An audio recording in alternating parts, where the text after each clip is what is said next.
तो किसी ने कहा बिना कलश के प्राण प्रतिष्ठा कैसे होगी, किसी ने कहा बिना कलश के प्राण प्रतिष्ठा कैसे होगी, किसी ने कहा जब चुनाव ही प्राण हो तो सोचो कौन सी प्रतिष्ठा दांव पे लगी होगी। लोग तो कुछ कहेंगे, लोगों का काम है कहना, आप जन की बात मत सुनना, सिर्फ मन की बात करना। फिर भी खुश थे हम, फिर भी खुश थे हम। 500 साल का सपना जो पूरा हो रहा था, हमारे अंदर का हिंदू भी पूरी तरह से जाग गया था।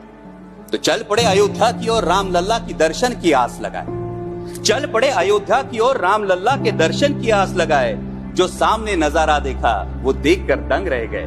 वो 3 मंजिलें, 400 खंबे, 32 सीढ़ियां, जय श्री राम का नारा लगाते हुए हम सीढ़ियां चढ़ने लगे। राम लल्ला से क्या गुहार लगाए ये सोचने लगे। पहली सीढ़ी पर याद आई महंगाई, पहली सीढ़ी पर याद आई महंगाई, दूसरी पर देश में बढ़ती बेरोजगारी, तीसरी पर पत्रकारिता की चरण चुंबकता, चौथी पर सेंट्रल एजेंसीज की संदिग्ध भूमिका। हर सीढ़ी पर कुछ न कुछ याद आ रहा था, हर सीढ़ी पर कुछ न कुछ याद आ रहा था।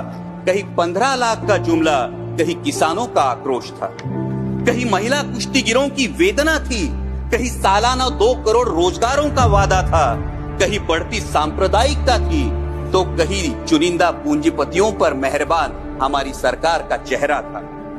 इस वास्तविकता ने झंझोड़ने के बाद, इस वास्तविकता ने झंझोड़ने के बाद भी हम अंधभक्तों की तरह चलते गए। होश तो तब संभाला जब राम लल्ला के दर्शन हुए।